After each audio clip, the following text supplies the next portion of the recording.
Rewind to last year, when a push began to nudge Prince Harry away from his role with African Parks, an organisation that has been doing commendable work in protecting African wildlife and ecosystems was suddenly under scrutiny.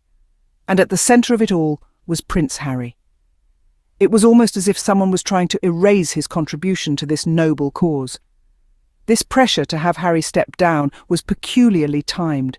It didn't coincide with any significant event or controversy that might have justified such a move. It was as if the push was coming from within the palace walls. Many noticed this odd timing and couldn't help but raise an eyebrow. The smear campaign seemed more like an orchestrated effort rather than a spontaneous outcry. Fast forward to the present year, and we see a similar pattern unfolding. Sentebale, a charity co-founded by Harry to assist vulnerable children in Lesotho and Botswana, found itself amidst a whirlwind of chaos. And who was at the centre of it all? None other than Prince Harry. It was almost as if history was repeating itself, and the suspicions once again pointed towards the same direction, the palace. It was as if the same people who were responsible for the African Parks controversy were now targeting Sentebale. The motive seemed clear: to strip Harry of every meaningful role he had built over the years. This pattern, this systematic attempt to undermine Harry's contributions, has raised many questions. Why is there a constant effort to diminish his role in these organisations? Why is the same camp always suspected of being behind these controversies? And most importantly, why is there a relentless pursuit to ensure that Harry doesn't outshine his brother? The campaign seemed to be a calculated move from within the palace walls, but irrespective of these attempts, Harry's legacy remains unwavering. His work with African Parks and Sentebale stands as a testament to his commitment to making a difference. His dedication to these causes speaks louder than any smear campaign ever could. Fast forward to this year, and Sentebale, the charity Prince Harry co-founded, found itself in the eye of a storm. Sentebale, a beacon of hope and support for vulnerable children in Lesotho and Botswana, found itself inexplicably thrust into the limelight, and not for the reasons one would hope. It began subtly, with whispers and rumours, insinuations and innuendos.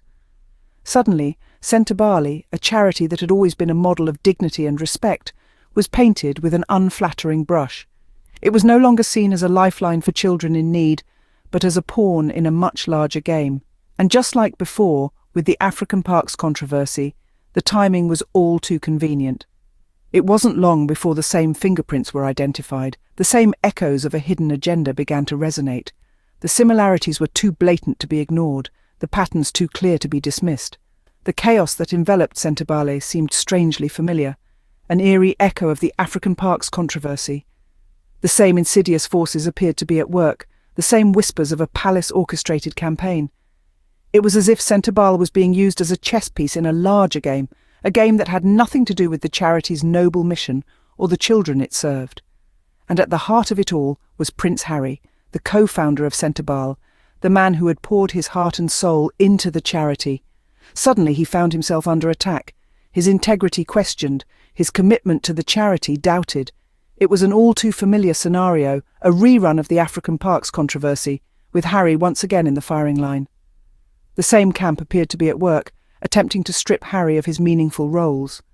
Their tactics were clear: undermine Harry, discredit his work, and ultimately push him out of the organisations he holds dear.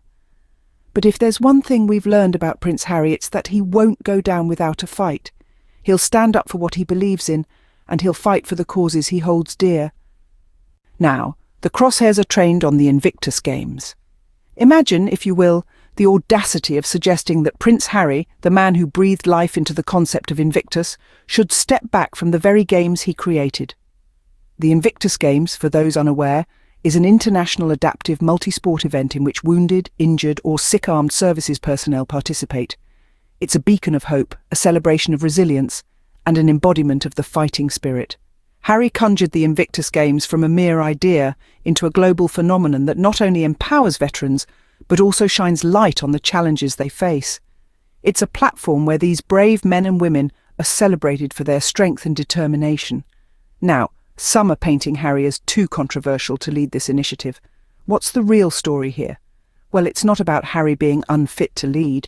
It's not about his commitment or his passion for the cause. This is about a narrative being spun by those who would rather see Harry's light dimmed. The critics, the naysayers, the doubters, they're not concerned about the well-being of the Invictus Games.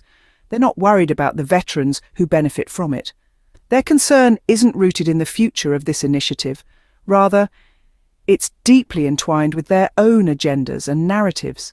The truth is, the Invictus Games are a testament to Harry's dedication to the armed forces community.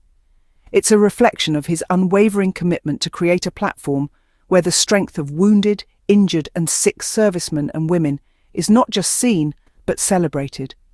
The Invictus Games are a symbol of the resilience of the human spirit, and Harry is an integral part of that symbol. The critics can chatter, the stories can circulate, but at the end of the day, the Invictus Games stand strong, and so does Harry.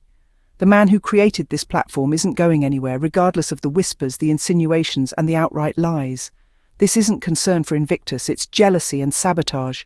It's crucial to remember that the men and women of the armed forces respect Prince Harry.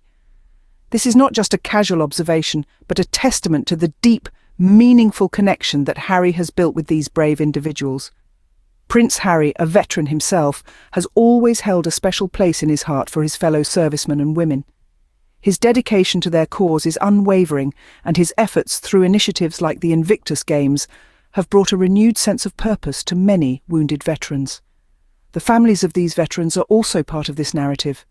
They watch their loved ones, who have often been through unimaginable hardship, rise again thanks to these games.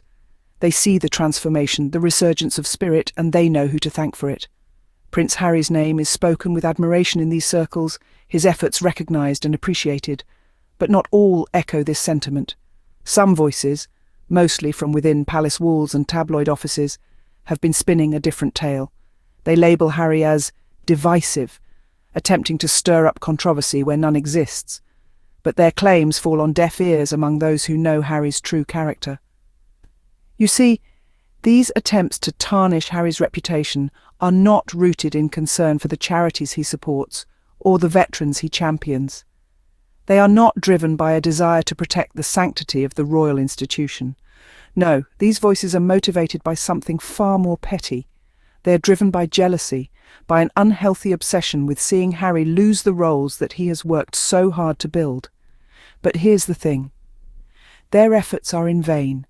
The love and respect that Harry has earned from the armed forces community, the admiration he has garnered from the families of veterans, these are not easily erased. These bonds, built on mutual respect and shared experiences, are stronger than any smear campaign. The only ones trying to dim Harry's light are palace insiders and tabloid mouthpieces. But Harry's light, fueled by his dedication and sincerity, continues to shine bright. Against all odds, against all the pettiness, Harry stands strong, and we stand with him. The pattern is clear. It's not about the charities, the veterans, or Africa. It's about a cunning game of shadows, a hidden agenda that seeks to ensure Prince Harry doesn't outshine his brother. There's this relentless campaign, a persistent effort to tarnish his reputation and undermine his achievements. But why? Is it because his passion for service, his love for people, and his commitment to change are casting a shadow too large for others to ignore? Prince Harry, the man who has dedicated his life to uplifting others, stands in the spotlight not for his title, but for his actions. His legacy is not just in his name, but in the lives he's touched, the causes he's championed, and the change he's ignited. So, is it a fair game? Certainly not. But remember, no matter how many columns they plant, Harry's legacy stands strong. His light continues to shine, undimmed by the murk of unspoken rivalries and silent battles. So let the whispers and smear pieces fly, because at the end of the day, the world knows who built Invictus. This isn't a story of controversy or scandal. This is a tale of resilience and determination. Prince Harry, the man who stepped onto the world stage as a young boy, has grown into a figure of compassion, a champion for causes, an advocate for the vulnerable. He's built legacies from scratch, and he's not about to step down from them. Let's not forget, it's Harry's passion, his drive, his commitment that has fueled these endeavours. From African parks to Sentebale to the Invictus Games, each has Harry's indelible mark etched in its foundations.